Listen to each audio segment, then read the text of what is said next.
Ready start.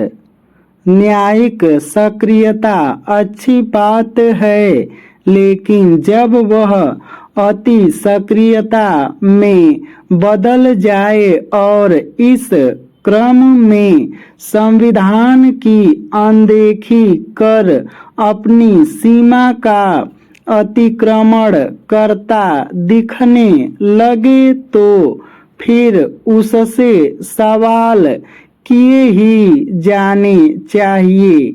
यह आवश्यक ही नहीं, अनिवार्य था कि राष्ट्रपति द्रौपदी मुर्मू सुप्रीम कोर्ट से अन्य प्रश्नों के साथ यह पूछती कि जब संविधान में विधेयकों की मंजूरी के लिए समय सीमा का प्राविधान नहीं है तो फिर वह यह काम कैसे कर सकता है। राष्ट्रपति को ऐसे कई सवाल इसलिए पूछने पड़ रहे हैं क्योंकि कुछ समय पहले सुप्रीम कोर्ट ने तमिलनाडु मामले में अपने निर्णय में वहां के राज्यपाल को आदेशित किया था कि उन्हें विधानसभा से पारित विधेयकों पर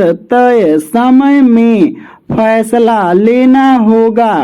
उसने यह भी कहा था कि राज्यपाल की ओर से भेजे गए विधेयकों पर राष्ट्रपति को 3 महीने के भीतर फैसला लेना होगा और यदि तय समय सीमा में फैसला नहीं लिया जाता तो राष्ट्रपति को राज्य को इसका कारण बताना होगा।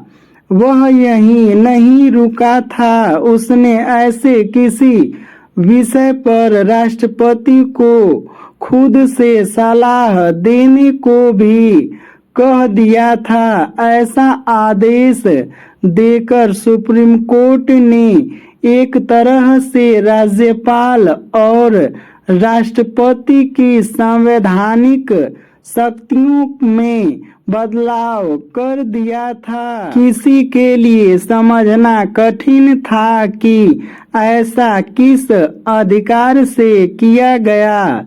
इससे भी विचित्र बात यह हुई थी कि सुप्रीम कोर्ट ने राज्यपाल के पास विचारार्थ तमिलनाडु के विधेयकों को खुद मंजूरी देकर उनके कानून बनने का रास्ता साफ कर दिया था। ऐसा इसके पहले कभी नहीं हुआ। उसने एक तरह से राज्यपाल और राष्ट्रपति दोनों की शक्तियों को अपने हाथ ले लिया था। इसी कारण इस फैसले पर सवाल उठे थे और उपराष्ट्रपति जगदीप धनखड़ ने तो सुप्रीम कोर्ट को निशाने पर लेते हुए तीखी टिप्पणी थी। सुप्रीम कोर्ट के उक्त विवादित और हैरान करने वाले फैसले पर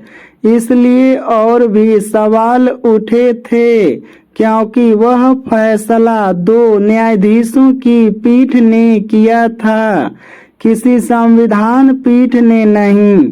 यह न्यायिक सीमा का अतिक्रमण नहीं तो और क्या था। इससे इनकार नहीं कि राज्यपाल कई बार विधानसभा से पारित विधेयकों पर कोई फैसला नहीं लेते और महीनों उन्हें दबाए बैठे रहते हैं।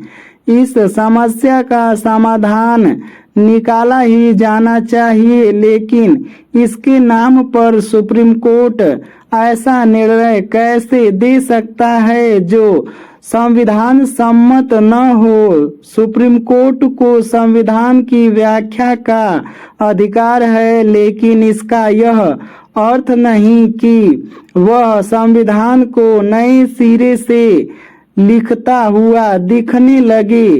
यह पहली बार नहीं है जब उसने न्यायिक सक्रियता की अति की हो। उसने कृषि कानूनों की परख किए बिना ही उन पर रोक लगाकर भी ऐसा ही किया था।